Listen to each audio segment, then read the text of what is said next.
Hello, everybody. Welcome to episode number 10 of the Bird Notice podcast. This week, we'll get into the unveiling of the City Connect uniforms, the Orioles taking 2 of 3 from the New York Yankees, and we have a product review. Ryan, any thoughts on this week? Thoughts on this week? Well, before I get into those, I'm going to do my episode 10 jersey numbers. The last three, according to Baseball Reference, to wear the number for the O's are all pretty significant in their own ways. We have Adam Jones, who was the heart and soul of the team for a long time, Miguel Tejada, big money free agent signing, who put up some big numbers as well, and Tony Batista, who is known best probably for his weird batting stance, but also put up some good home run numbers in his days when the O's were really bad, and he was one of the few highlights.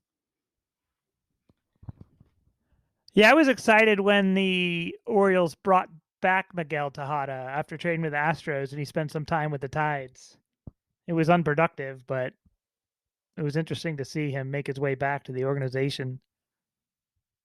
He was very good. I mean, he was an MVP for Oakland, right? Before they signed him. And I think he had like 150 RBIs his first year with the O's. And he and Brian Roberts were the starting middle infield in the All Star game. I was all jazzed up about the O's back then. And turns out they were like the only two good players on the team. So Yeah, the first time he signed was like a big deal, and then they traded him to Houston. I don't think they got anybody back for him from Houston. I remember Mike Costanzo was I a forgot that name, but I remember it now that you mentioned it. he was terrible in AAA. I was excited when I saw his numbers with AA Reading, and they got him in the trade, and I was like, oh, cool. Here's a prospect on the Tides. This was before prospects were all the rage with the Orioles, and he sucked. Let's check it out. I'm going to try to see what they got for Miguel Tejada. Let me guess. They got Costanzo, Dennis Sarfate. I remember that name as well. Ah, You're right. there's at least one other guy. Oh, a pitcher. I'm seeing Cam Michaleo. Nope. Where'd they get that guy? He must have been in the Adam Jones trade then, the Bedard trade. They had Matt Albers, Troy Patton, and Oh, Luke Scott, who actually made somewhat of an impact for the O's. right. Yeah, I didn't realize he came over in that trade. It seemed like he was there forever. Right. No, Miguel Tejada was great for a few years. He was implicated later in the whole PED scandal, which I don't think should really surprise anybody, but it is what it is. Especially coming from Oakland. It seemed to be a rampant over there. Right, with Giambi and Canseco McGuire before them. Our friends at the Small Hall Baseball podcast, they have debates on Twitter that they include us in, and this week they asked us if we thought Miguel Tejada was a Hall of Famer or not. I would say no just because of that. I mean, if guys like A-Rod and Manny and Clemens aren't in, then definitely not Tejada, right? Right. Nobody replied yes. I replied he's not even in the Orioles Hall of Fame. There's no chance that he's in the Baseball Hall of Fame. Right. He said they fell off. Tejada fell off the very first ballot he was on. He only got 5 votes. That's not entirely surprising. So, other news this week, which we can get in from the hop, is the unveiling of the City Connect uniforms.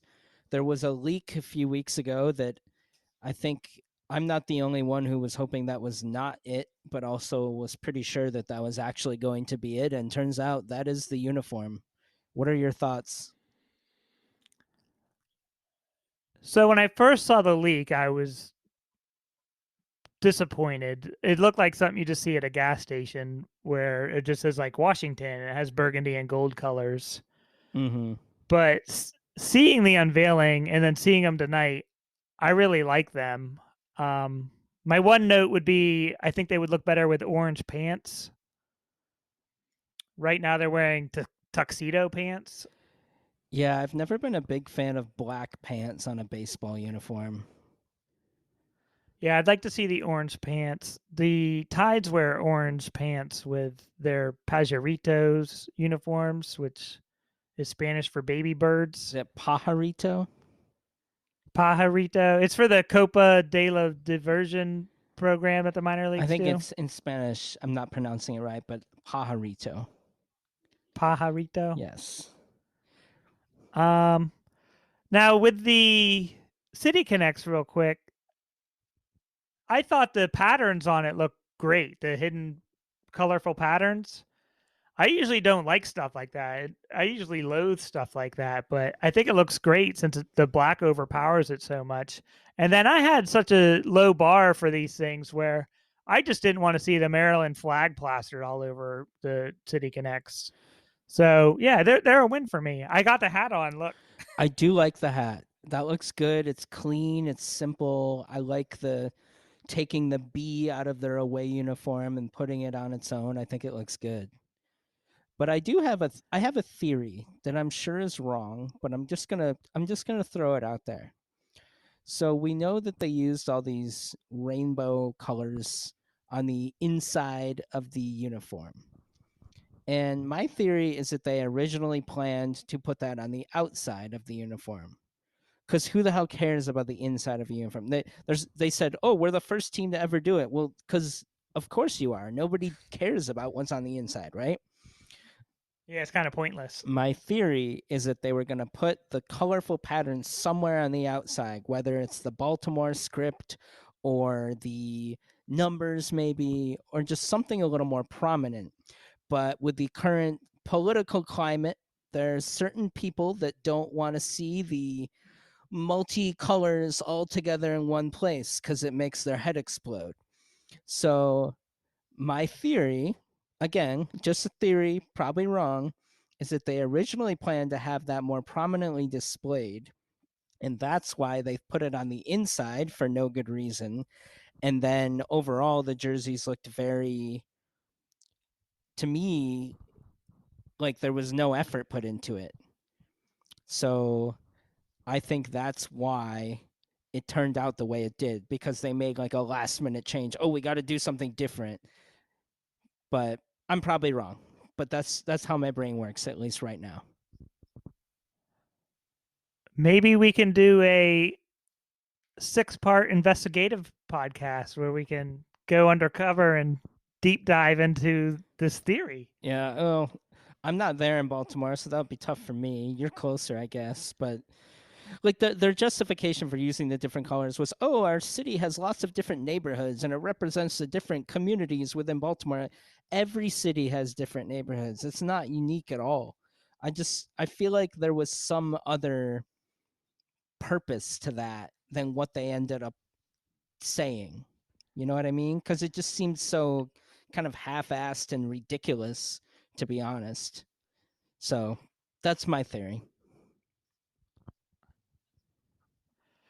Do you remember the Domino's Pizza ad campaign from a few years back where they apologized for having shitty pizza and they announced they were essentially Yeah, scrapping they like revamped it, their right? pizza and starting over? Right. So that's kind of like the statement of these City Connects where they were basically like, when you think of Baltimore, your first thought is it kind of sucks, but if you look a little deeper in these colors, it's kind of cool if you can find it. Right. Right. They're just acknowledging that people who've never been there think it's shitty, which I disagree. I think the area around the ballpark is great. But yeah, that is definitely what they're going for, I think. Yeah, I never really hung out in Baltimore. The only times I've ever been there have been specifically for Orioles games. I think I went once or twice that wasn't for an O's game, but I've really only been around the Inner Harbor area. I used to take the MARC train up from DC and get off at Penn Station in Baltimore and then just walk south through like I think Mount Vernon is the name in the neighborhood. That's a nice neighborhood. It's like a 2 mile walk to the ballpark from there on a Sunday afternoon. It was fun.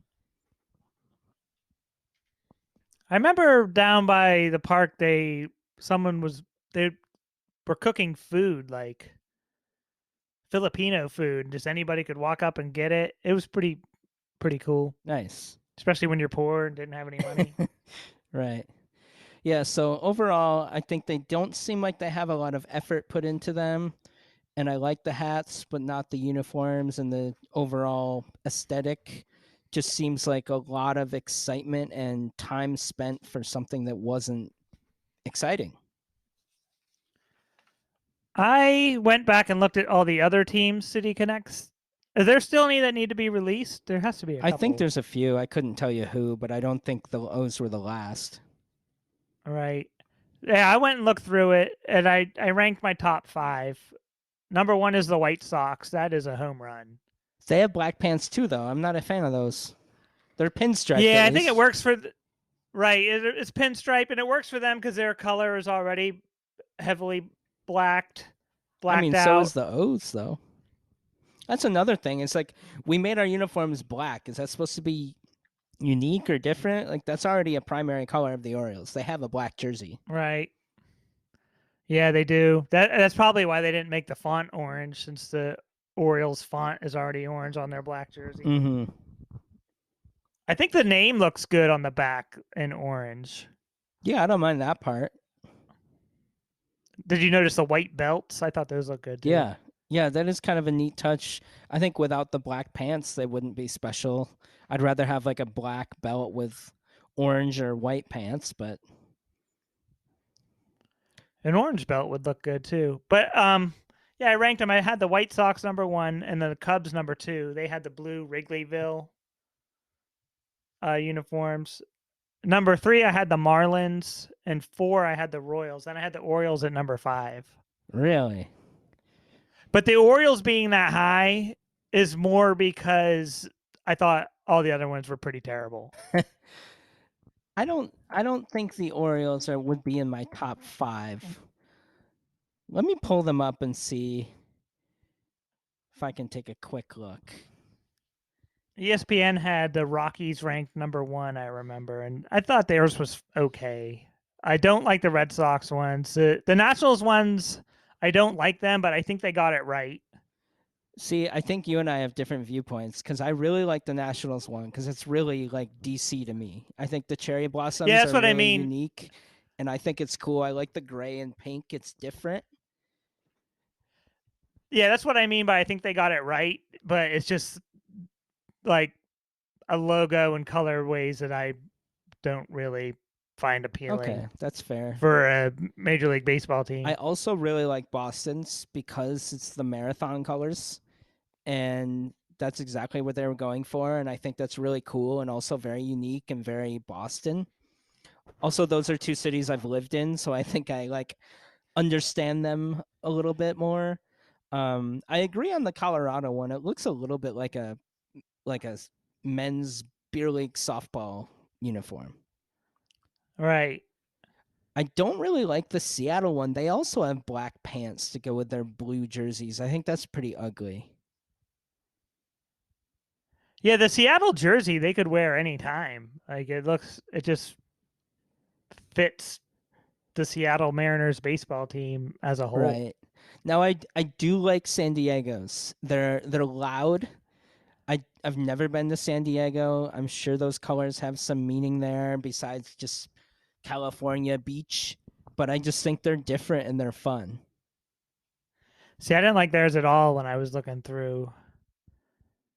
I like the Royals. I think didn't they say they were going for kind of the waterfall aesthetic with that logo? Is that why they did that? Yeah, I think so. I think I remember reading that. I'd say those are kind of my favorites. None of the others really do much for me.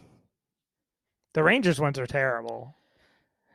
I don't think they're that bad. It's just like they kind of created something out of nothing, which I guess is kind of what the point is. So, but they meshed an old Dallas and an old Fort Worth team and made this new logo of like a panther eagle thing, which is very odd. I don't mind them. I kind of like the Angels just because they look cool, but they're also not really anything different. It just looks like an old retro Angels jersey.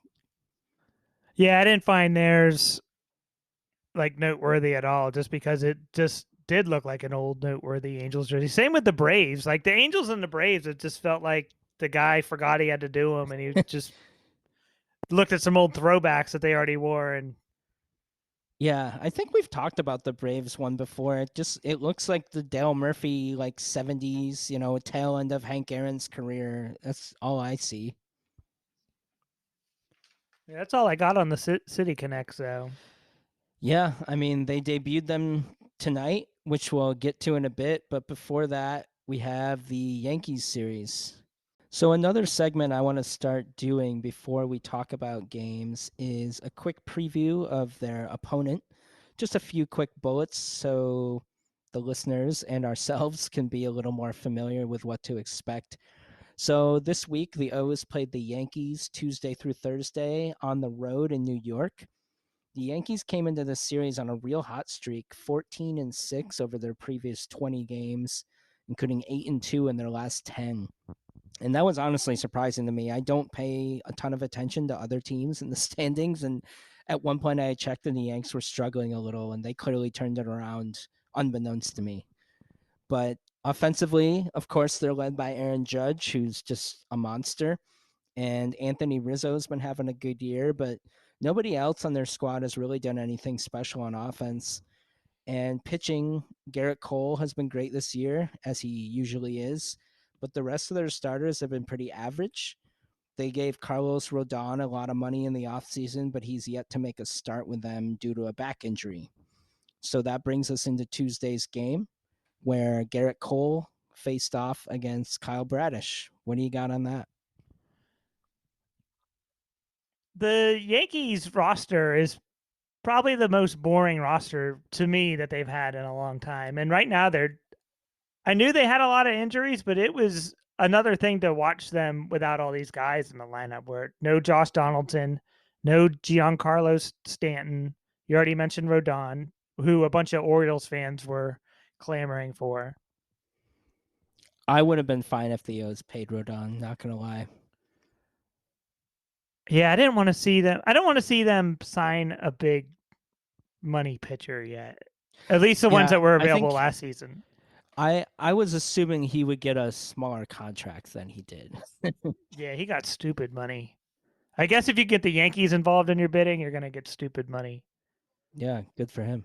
Jose Trevino, their all-star catcher from last season, he's hurt, and then Frankie Montas hasn't even pitched yet this season, who they got from Oakland. I didn't think going into this game that the O's would beat Garrett Cole. He came into the game with a 2.01 ERA, 1.09 WHIP with 68 strikeouts in 62.2 innings. But he actually wasn't good in this one. He gave up 5 earned and 2 homers in 5 innings. So the O's definitely had a shot. Right. So I've started to try and think, since you asked before every series starts, how I think they'll do. I'm trying to be prepared for that question. And this one, I wanted to see him take 2 or 3, with the Garrett Cole game being the lone loss, which is what we got. But how we got there was kind of odd. For sure. I have a good friend who's the biggest Yankee fan I know, and I texted him after the game and I said, you know, in fairness, I didn't expect the O's to beat Cole anyways. So I guess it was kind of a wash. So that's 2 games against other teams' aces that the Orioles should have won. Otani last week and now Cole this week. Um, Oriole starters came into this one since May 5th. They've had an ERA of 3.03, which Grayson destroyed tonight. Right. We'll have that cutoff date be May 25th for that stat. And then Kyle Bradish was starting in this one, and they showed a graphic. In 15 starts against the AL East, with Bradish on the mound, the O's are 5-10 with a 7.91 ERA. Against all the other teams in 15 starts, they are 14-1, and the ERA is down to 2.14. Geez, that's even too much to just say the AL East is really good. That's just like something's up there. Yeah, Bradish, I heard him described as a five and dive pitcher this week, and that's exactly what he's been. He gets into that 70 to 80 pitch range, and he'll be cruising up until the fifth inning, 70, 80 pitches, and it's like batting practice where he can't even, he's on the edge and he can barely get that last out. Yeah, you've been saying that for a while now, and every time he goes out, basically, he kind of proves it. So I think you're spot on there. Where he'll give you 5, maybe 6 really good innings, but anything beyond that, you kind of want to have an escape plan. Yeah, quick. Um, yeah, the bottom of the first, he walked the first two batters, then he got Rizzo. He struck him out looking, which Rizzo was not pleased with. Rizzo to me seems like the perfect Yankee, just an older player, left-handed.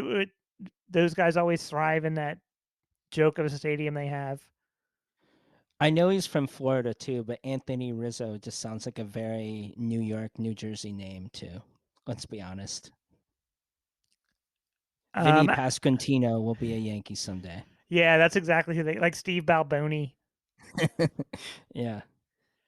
Yeah, after Rizzo struck out, LeMahieu hit into a 6-4-3 double play to get out of the jam.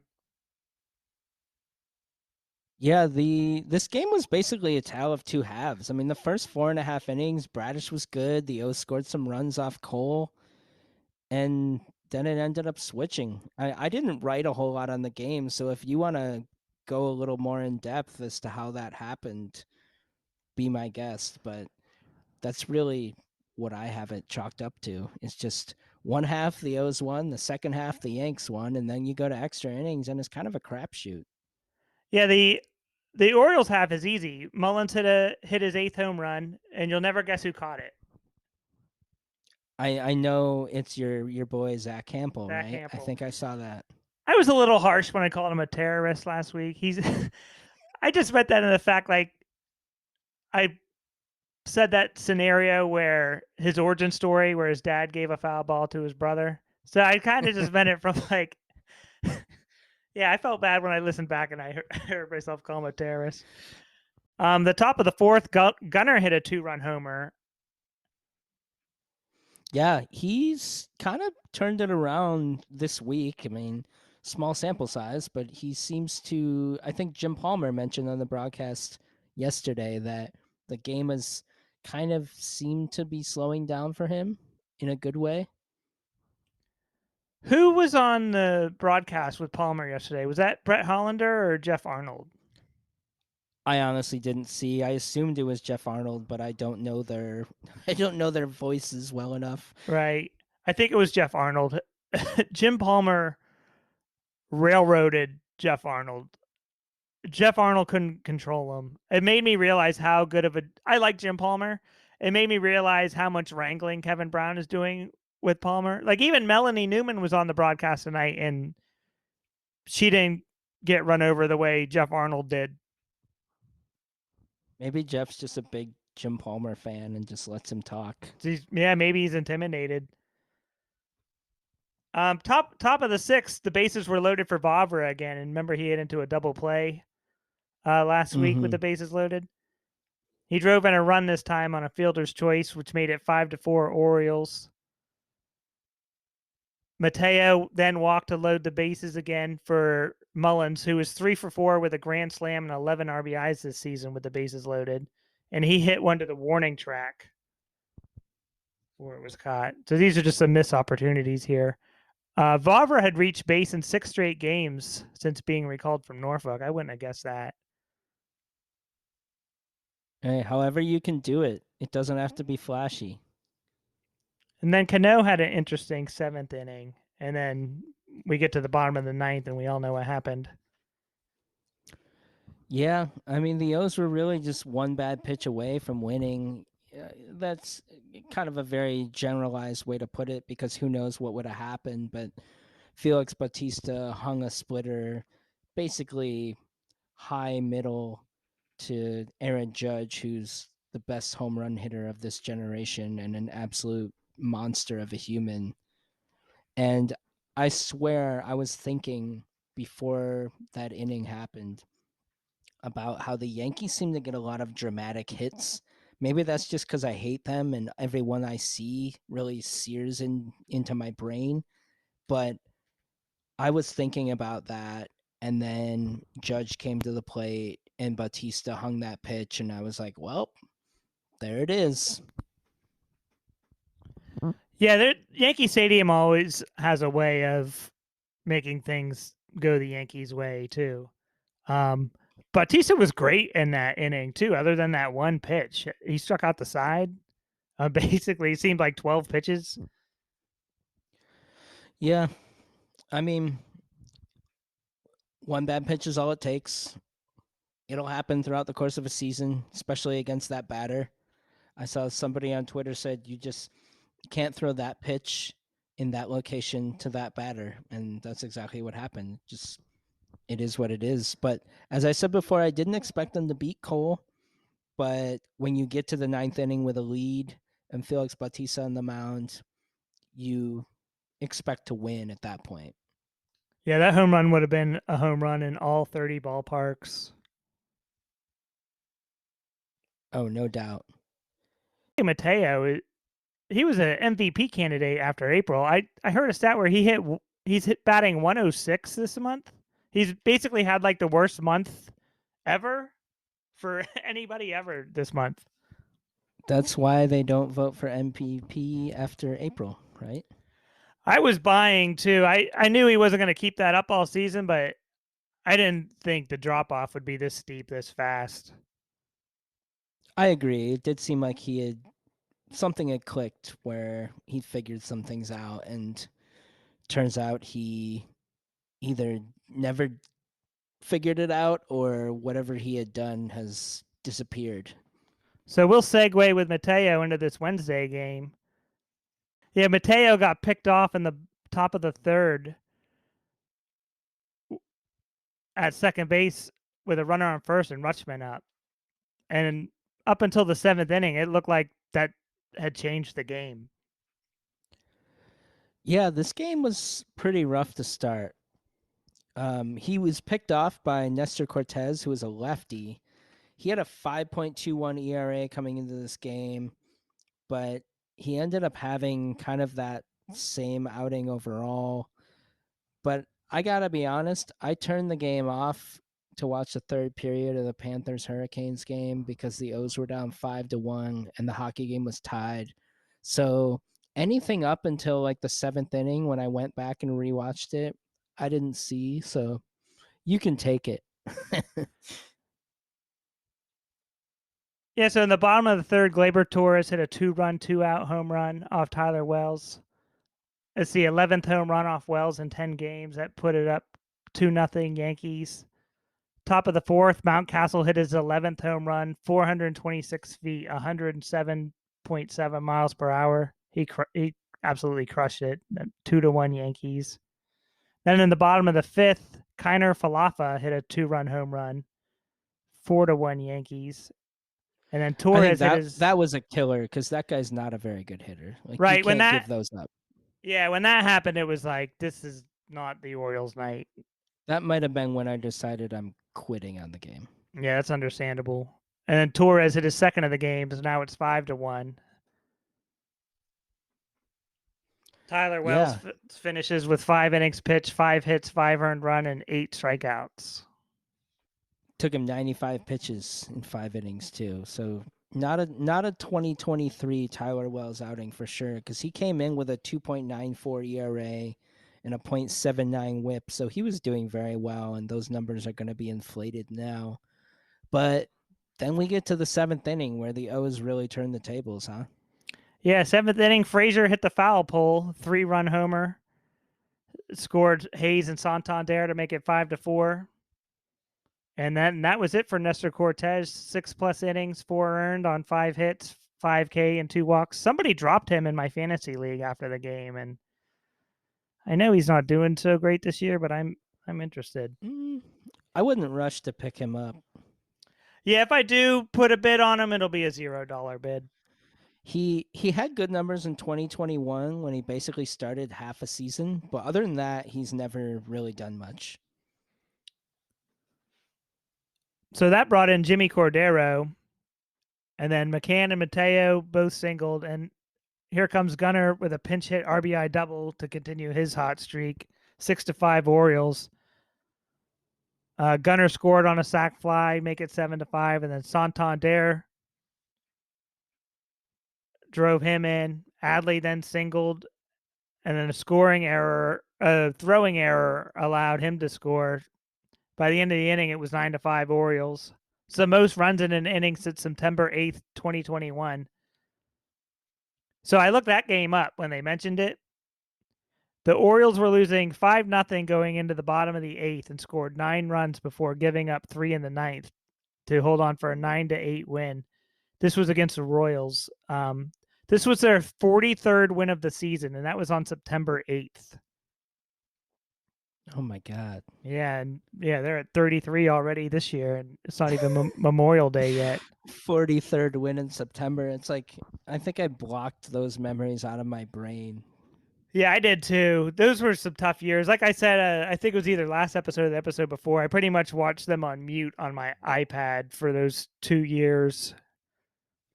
But that was the year that got them Jackson Holiday, right? So Yeah, I understood what they the were last time doing. they sucked completely. Yeah, at that point, like I was definitely interested in the team, and I was keeping up with them as best as I can, especially through the tides. But I understood what they were trying to do. Yeah, actually, speaking of top prospects, I want to go back. You mentioned Henderson. He ripped that double down the first baseline to get 2 RBIs. I also really liked, I don't know if it was Henderson or the third base coach, but he had a really aggressive tag up on Mountcastle's short fly ball to Aaron Judge, who has a really good arm. And I decided to look up Henderson and how he is running. He actually has the second fastest sprint speed on the Orioles this year behind Mateo, which is not surprising, but he's ahead of guys like McKenna, Mullins, and Hayes, which I feel like those guys are known for being pretty speedy. And further, he's the fourth fastest third baseman in all of baseball this year as far as sprint speed goes. So I have a trivia question for you. A couple of them, actually. Well, I'll give you the first answer because it's impossible to guess. I found there's one slower position player than Miguel Cabrera in baseball this year, and that is Tucker Barnhart, catcher for the Cubs now. So my trivia for you is, can you guess the 5 Orioles that have below league average speed this year? And these are guys who've qualified for this speed thing. They've all been up basically the whole year. They're not like one up, one off guys. So I wouldn't have guessed Gunnar moves that well compared to. No, that's why I looked after he did that on Judge. I was like, is he really that fast? And turns out he really is. Yeah, he is solid all around, so it does make sense. But I would have never guessed that. What is the phrase of the question? So there's 5 Orioles that are below the league average sprint speed this year. Okay. Right away, I'm going to rule out McKenna, Mateo. I guess Gunnar. Mountcastle's a pretty good runner. I'm going to say McCann. Correct? Rutschman's a tough one. I'm just say him just because he's a catcher. You're right. 3 more. I think one of them is like semi surprising. The other 2 make sense. O'Hearn. No, he's not in here. Uh, He didn't qualify in my rudimentary stat lookup. Santander. Yes. So I got one more, 2 more. 2 more. They're both infielders. So I guess you got to say Urias. Uh huh. And the last one I think is the one we would think is kind of surprising. Because Frazier. yes, you're right. So that just shows how hard he really runs. Yeah, because I would never think he's like actually kind of slow, but according to the metrics, he is this year. Yeah, he's just running his ass off. And that is MLB Sprint Speed Trivia Brought to you for by episode 10. Footlocker. Right. Yeah, so Michael Givens came in this one, and he was a disaster. Yeah, it was raining, so I'll give him that, but he looked really bad. Like, is he ready to be in the majors right now? That type of bad? I'm not sure. Yeah, he did not look like a major league pitcher in this one. And in one of our early episodes, I mentioned when guys miss spring training or training camp, whatever sport they're in, they seem to not be able to get on the same page when their projected returns are. It just seems like it just always lingers throughout the season. And I theorize that you're almost better off starting the season and then getting hurt along the way and coming back. I don't know why this is, but between him and Dylan Tate, who was announced today that his rehab has had a significant setback, this Hmm. is proven true so far. And also John Means. I know he's not in the same boat because his was a much longer term injury, but they said he also pulled a muscle or something, so he's going to be delayed as well. Yeah, that's a bummer. But Yeah, yeah, Michael Givens was not good. 2 walks, a hit batter, 1/3 of an inning. Miraculously, only 1 earned run. Coulomb came in and kicked ass. Yeah, he got a couple of righties out too. I've been kind of skeptical of that after he gave up a couple big homers to Pilar and I want to say somebody else on the Blue Jays. I don't remember who, but he looked pretty good this game. Yeah, he went 1 2/3, 3 strikeouts, 17 strikes on 22 pitches. And then that got us to Felix. And Felix held it down. This time he did not hang any splitters. He did not hang a splitter to Aaron Judge. Those are two good things, and the O's pulled out the victory. Yeah, got his 12th save, struck out Rizzo to clinch a winning road trip. So that was a 9-6 score. So right now we're at the point where you said you expected the O's to take 2 of 3 in this series. So you would have expected them to take this last one. I was on the other hand thinking they weren't going to beat Cole. So I was kind of thinking the other two games were a coin flip where I would have set the over under on O's wins for this series at 1.5, where I wouldn't expect either team to sweep and I would expect the O's to take at least one, but that third game, I don't know. You know, the Yankees have been hot. They're the Yankees. It's in New York. Wouldn't have surprised me no matter which way it went. Yeah, I love the matchup going into this one where the Orioles essentially had their ace and Kyle Gibson go against Clark Schmidt. I didn't realize Clark Schmidt was a 16th overall draft pick in 2017. I knew he was kind of a big prospect, but I didn't really know anything else about him. He came into this year. This has been his first full season as a starter, you know, from April on. But he had a 6 ERA and a 1.62 WHIP entering the game. I thought he actually looked pretty good. His numbers were good. The home plate umpire wasn't helping him either. So I think all that considered, he had a pretty good outing. I was going to say that too. I thought he looked pretty good, especially considering his numbers. His pitch count was astronomically high, but yeah, some of that could be on that. The umpire was tough. Yeah, I mean, even as an O's fan, it did seem like he gave the O's a few more of those borderline calls than he did to the Yankees this game, which I won't complain about, but I feel like you need to acknowledge that. And you can't pretend it didn't happen. And that led to Aaron Boone being ejected for the 30th time of his career. Yeah, if I don't like that guy, I'll just say it. There was a report today that behind the scenes the umpires call him Karen Boone. That has to be a joke. No, I read that's a real report out there today. Who was the reporter? What was the source on that one? I gotta I mean, find it. it's hilarious if it's true. That just sounds too easy for somebody to make up, you know? Yeah, I think I saw it from the New York Post. Well, the New York Post is kind of questionable. Yeah, right I here. might say Oh very questionable. no, I got fooled here. This is New York Porch Sports. Yeah, I don't even know what that is. I think they're making that up, but it's funny. They got 22,000 satire and parody of the New York media run by who cares who. This says featured on the Today Show, Barstool, MLB Network, Carton and Roberts. So he's got 22,000 followers. He fooled me today. And the Bird Notice podcast, apparently. It's yeah, he got me good. That's a great joke though. New York at NY Porch Sport. Umpires call Aaron Boone Karen in private. An anonymous source close to MLB UA tells NYP Sports. Yeah, he got me good. It's still funny, and that's a good nickname. Oh yeah, that's a hell of a line. I wanted to believe the story so much I ran with it and spread fake news on the internet. It's all right. As long as we acknowledge that it's fake. I'm still calling him Anyways, Karen Boone from now on now. oh, for sure. I think that's great. But yeah, he got tossed. Where on the other hand, Kyle Gibson was just awesome for the O's.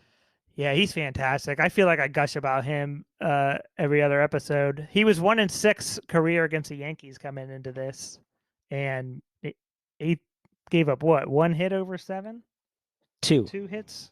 Yeah, two. Yeah, he Two was great. hits, 4 walks in 7 innings. Yeah, the 4 walks. Oh, and he had that great double play where he needed every inch of his giraffe legs. Yeah, they reviewed that too. I feel like he really loves being an Oriole. I was going to say they interviewed him in the dugout during the game. I want to say it was on Wednesday night. And he just seemed like a really good dude. Just seemed to like really enjoy himself, be really down to earth and just pretty relaxed and humble. And I don't know. I like him. It's hard to Yeah, not like him. I like him a lot too. And when they signed him, I pretty much yawned. And he, you could kind of argue, has saved the rotation. Like he's put them on their back all season. Yeah, I mean he's had a few rough starts but I guess overall he's probably had less than the other starters. Yeah, I would think so. He's definitely been the most consistent, him and Wells. Yeah, no, he was excellent, but because he was so good partly, I thought this game was pretty boring. I do like some boring games though when they, especially with the pitch clock now. The Orioles missed an opportunity in the first inning. Santander had an infield single, and then Mountcastle and Henderson walked to load the bases for Austin Hayes, who just popped up to first base.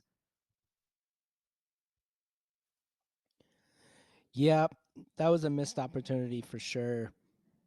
And then speaking of Santander, though, he did drive in Frazier for the first run of the game. I went back and looked at Santander's numbers. His average at the start of May was 222. So before tonight's game, he had raised that to 267, and his OPS in the month of May started at 656 and was at 821 before tonight. So he's been great overall. Yeah, he's been great. Yeah, he got that single on a full count too.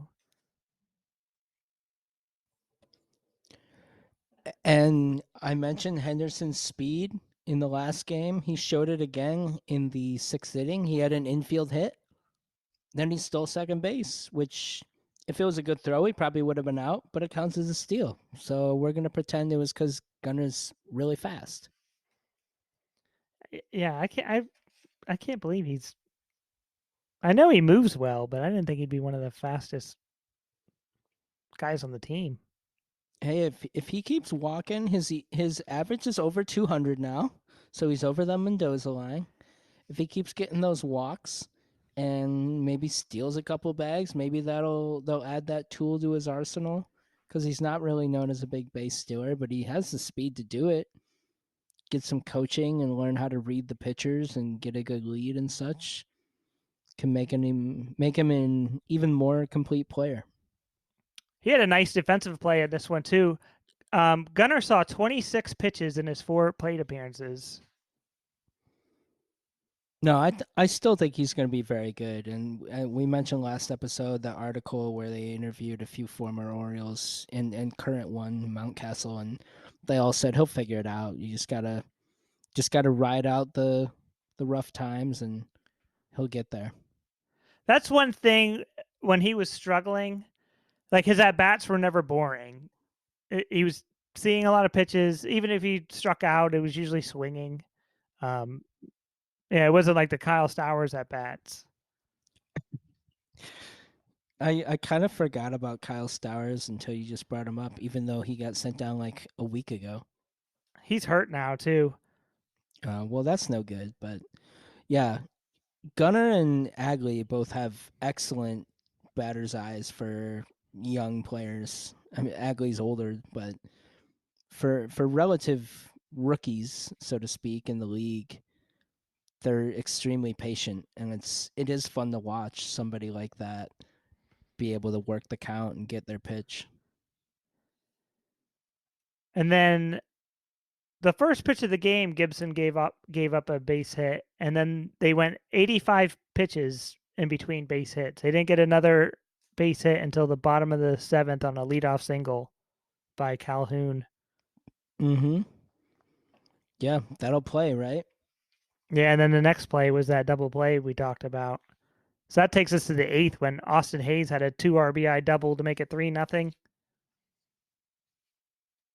Yep. Go ahead, I'll let you take it. Well, that's about it. That 2 RBI double gave them the insurance runs they needed because in the ninth, Cano gave up another run. Cano gave up another run. His ERA is up to 0.68. It makes me sad. If you had to pick all stars for the Orioles this year to make the all-star team, Ooh.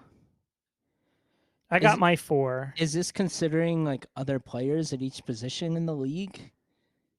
Because that's the thing Yeah, I'm not going to be able to figure out. no, just figure in terms of like how many roster spots there are and how many good teams usually send, a number of players. Like, for the past 5 years, the Orioles have probably had one all-star. Do we consider fan voting? Because I feel like fan voting, Agley might get in on that. Right. And then my other ones were Mullins and then Cano and or Bautista. I think Mullins is the only other position player who has a real shot. I agree with that. Mm-hmm. And Bautista and Cano definitely. Now, the Astros won the World Series, so that means Dusty Baker will be the manager, right? Is that how they do Right. it? Yeah. So I don't know if Cano will make it because he's a setup man. If Right. if it was if the O's made the World Series last year and Hyde was the manager, Cano I think would definitely be in. But yeah, because of the save stat and how overrated that is, I would say Bautista makes it, but probably not Cano. Right. Yeah, I'd be surprised to see two guys from the bullpen make it. Because usually that's where since they have to fill out the roster with a bunch of teams, lone representative, they Right. still, like Jorge Lopez last year, Yeah, you and just like kind of take a guy from the bullpen. Oakland and just garbage teams will get a reliever in there. Oh my God, Oakland has to have an all-star. So That's yeah, a that's it for the Yankees series. So we're on to tonight's game where they debuted their City Connect uniforms. We already got into that. This was Grayson Rodriguez against John Gray, and this game was pretty much over in the second inning. Yeah, and I had written a little about John Gray. Coming in, John Gray had a 3.02 ERA and a 1.16 whip, but he had a relatively low strikeout rate, and his BABIP is currently before tonight's game, 65 points below his career average. So I was surmising in my head that maybe his numbers were a little inflated and the O's could score a few off him. But it turns out it was the other way around, where Gray ended up going 7 innings with 4 hits, 1 run, and 8 strikeouts. And Grayson Rodriguez got absolutely shelled. Yeah, this was a bad game all around. The Orioles had just bad at bats the whole time, and I don't. I'm not ready to send Grayson down to the minors, but I you have to monitor his June. If he has this is his second disaster in 3 starts, to just see where he is the rest of the month. And if he has two more of these, then I don't think you can keep rolling him back out there. His ERA is up to 7.35. Like that doesn't happen for one or two fluky starts. That you got to Right. when he's made as many starts as he has, you have to be pretty consistently bad to have numbers like that. So this game started out good. In the bottom of the first, Adley hit a solo home run, went 97.1 miles per hour and 367 feet. He finished 3 for 3 with that solo home run and a walk. So Agley did his part for sure. Austin Hayes had 2 hits. Agley's walk was the only one that the Orioles had. That's not going to help things either. No, they came into this game top 3 in the American League in OPS and on base percentage after the 7th inning, but that doesn't matter when you're down by 10. Yeah, well. Speaking of top 3 in the American League, I forgot to give my little Rangers preview, but this is a good segue because coming into the series, Texas had the third best record and the second best run differential in baseball. They're first in runs per game and sixth in runs allowed. Overall, their offense has been very good. Adolis Garcia is leading the league in RBIs, while Marcus Semien is the leader in WAR, according to Baseball Reference, for the entire league, including pitchers. So he's having a great year after kind of had a pedestrian season last year after signing that huge free agent deal. And also, Corey Seager missed over a month. He's been back before tonight's game, he was back for 7 games, hitting 333 with 2 homers, 10 RBIs, and a 1,000 OPS. Pitching wise, John Gray and Nathan Eovaldi have been their best starters, aside from DeGrom, who is currently injured and is often injured, and he's excellent when he's actually healthy. But it seems like the story of these Rangers is that their free agent signings are really carrying them this year from the past couple seasons. Aside from Garcia, all the guys I just mentioned came over in free agency. Yeah, if DeGrom can get and stay healthy, they're a legitimate contender. Yeah, I thought last year, just being local and watching them occasionally, not too much, but it seemed like their biggest thing was pitching, and that was their reason for being pretty mediocre. But they brought in DeGrom and Eovaldi and Andrew Haney this offseason to go with um, John Gray and Martin Perez, and that's a pretty solid, if not like one of the best 5-man rotations in the league.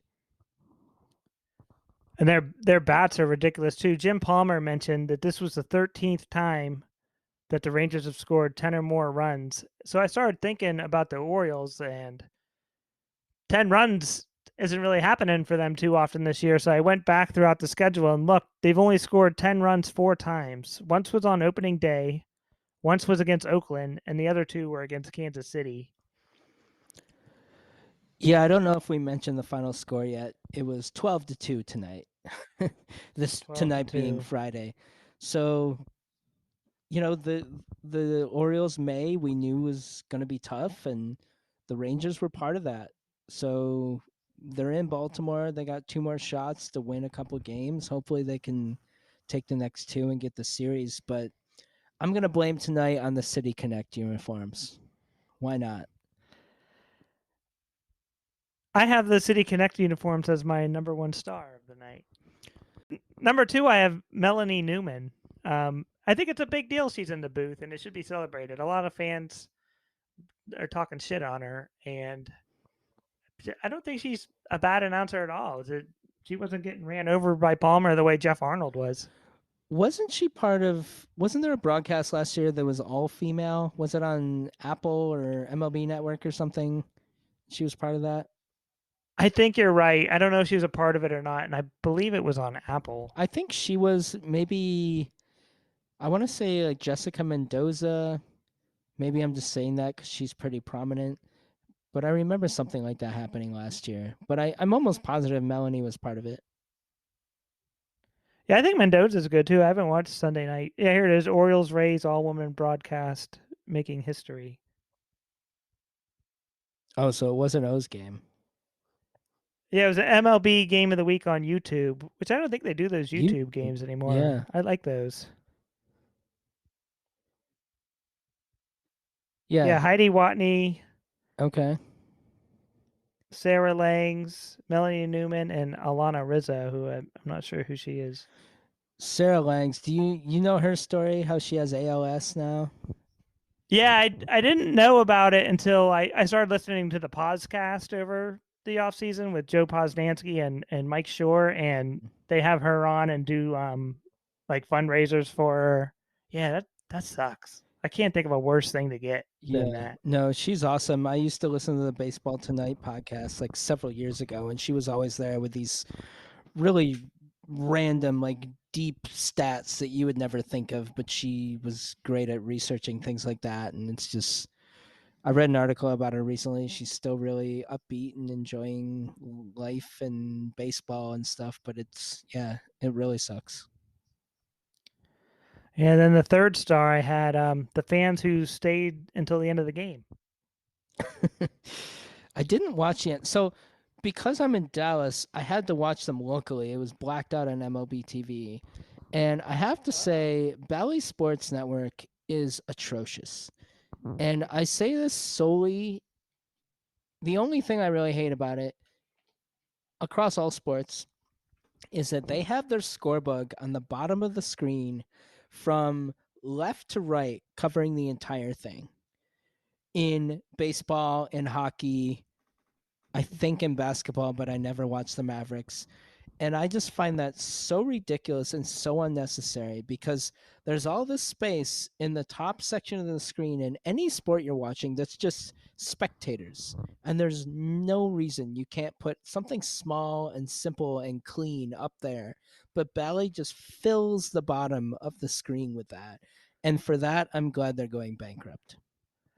Especially for NBA and NHL games. I watch the Hornets and the Predators, and they're both on Bally, which that's a horizontal angle, and you're just taking up, but I don't know, 10% of the screen or whatever Right. When there's for no good nothing reason. in the top part of the screen. Just people. Like watching tonight, I don't need to see the people sitting in the second row behind home plate. But instead, you have the score on the bottom of the screen. It makes no sense, and I really don't understand how a sports network can have so many people assuming there's so many people approving decisions like this.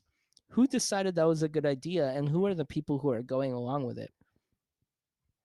So you didn't see the City Connect logo in the score bug then that Masson had. No, but I saw a highlight of Agley's homer, and I did see it on that, Okay. where it was in the top left corner where it should be. Yeah. Yeah, and they had the colorful puzzle and then the white bee on it. Yes, yes.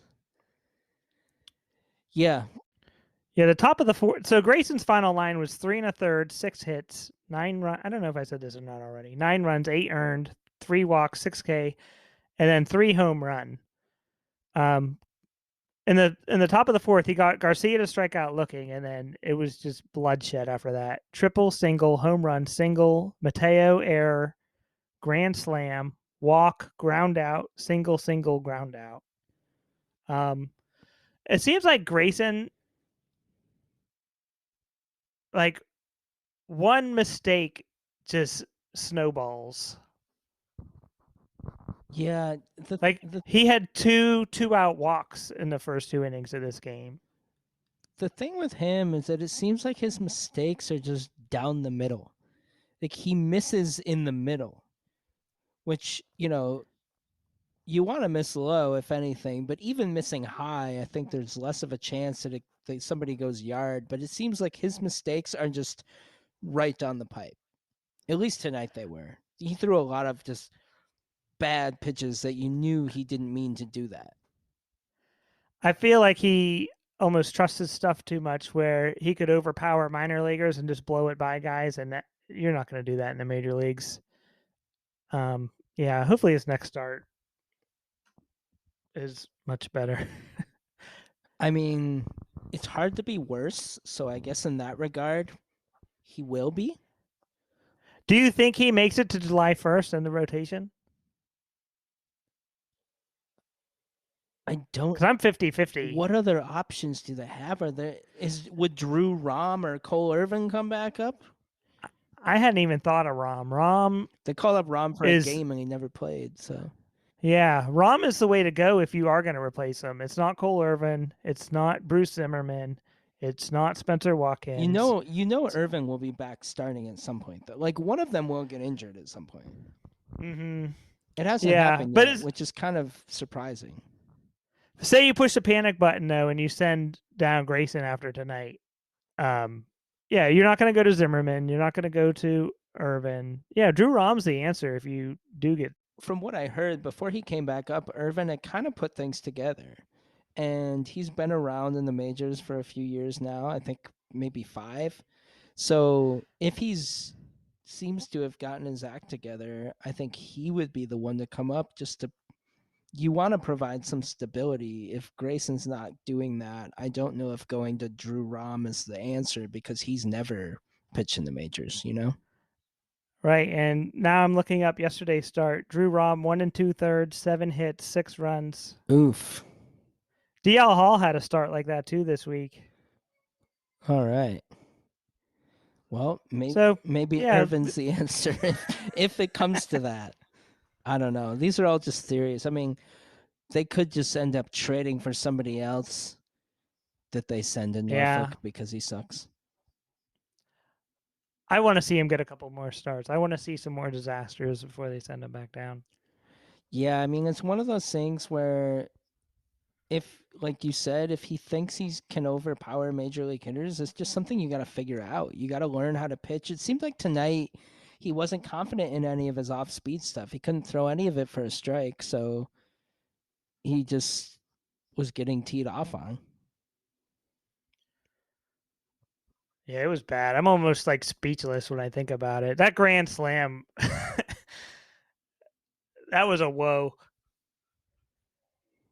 It made me think of the 30-3 game. Oh god. You know what's funny when you posted that scorebook? I didn't realize the O's were up 3-0 in that game. So they lost 30-0 after what? The second like the third inning on? Is that what it was? Yeah, it was 30 unanswered runs. Most of them came late in the game too. If you have 30 unanswered points in like football, that's really bad, let alone baseball. My Yeah, god. baseball. Yeah, here it is. Yeah, most of the runs were in the sixth and eighth, and then the ninth innings. The fourth inning too. So if you take out the fourth, sixth, eighth, and ninth innings, they didn't do that bad. If you take out half the game, the O's might have won. Here's our lineup that game: Frank Catalanato, Ann Kinsler, Michael Young, Marlon Byrd, Jason Botts, Nelson Cruz, David Murphy, Jared Saltalamacchia, and Ramon Vasquez. So the Rangers weren't even good when that happened. No, and there's Nelson Cruz and Michael Young were good. That's kind of it. I yeah, Kinsler was good for some too. reason, oh yeah, I forgot about him. For some, yeah, very bad start to the series against the Rangers. But you know what? Tampa lost 20-1 to Toronto the other day. They're still the best team in baseball. One game happens. I'm hoping the O's can shake it off and at least take one. I mean, hopefully the final two of this series. We'll see. I know at this point I might be happy with one. It's all right. It happens. Every team goes through, you know, through up and down periods throughout a season, and the O's have had a lot of ups so far, and the downs are going to come. You just got to hope to minimize them. The Tides are in town next week, so I imagine I'll go to a couple of their games. Yeah, well, I would imagine they'll do better than the Orioles did tonight, at least. But let's just think about the good times in taking 2 of 3 from the Yankees. Could have been 3, but we'll be happy with those two, and hopefully this slump they're in for tonight does not extend to tomorrow or any further. All right, so I guess we need to say things like you can follow us on Twitter at Bird Notice Pod, and you can buy some T-shirts at birdlandsports.com. Yeah, go do those things. If you have some extra funds and you're in need of a shirt, go to birdlandsports.com. Otherwise, Twitter is free. It's owned and run by a terrible person now, but it's still a fun place to interact with others. Yeah, it'll die a slow death. Probably. Yeah, it's already started. Yeah, for sure. We'll see when this comes to you and if we end up talking about other games. But if that doesn't happen, everybody, hope you enjoyed your Memorial Day weekend, and we'll be back with you on next Monday. Yep. Thanks for listening, everybody. Oh wait. We forgot your favorite segment. The apologies. Oh yeah, I actually got a good one too this week, Oh my and my gosh. concourse fact. Oh my gosh. So we're in extra innings now. All right, former tie Justin Turner won the NLCS MVP in 2017 for the Los Angeles Dodgers. He hit .333 with 2 home runs and 7 RBI, including a walk-off 3-run homer in Game 2. The Dodgers beat the Chicago Cubs in the series 4-1 to win the National League pennant. Orioles legend, Justin Turner. Even though that was the Mets back then. I wonder if he still has pine tar on his back. Probably every day. It's probably on his Yeah. skin. It just soaks through. Do you have an apology ready to go? Yeah, I'm going to go with Damon Buford. I brought him up last week when I talked about Don Buford wearing number 9. So I might as well shout him out again. Former Red Was he Wing. on Rochester? Yeah. Most of the guys I come up with played for Rochester at some point. So mine is Damon Buford this week. The other night I had on the 1994 All-Star game as I was falling asleep, and I saw Hall of Fame pitcher Lee Smith representing the Orioles and pitching for the American League. All right. Yeah. He kind of looked like Felix Bautista, just a big, hulking relief pitcher.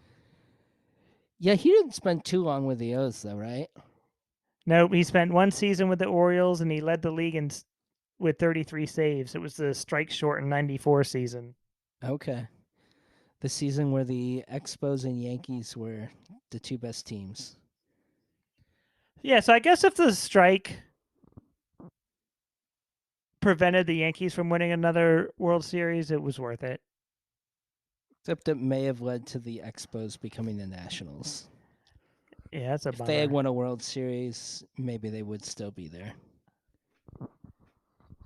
But we'll never know. So it's all right. We'll never know. All right, so yeah, now we're done. All right. Take care, everyone.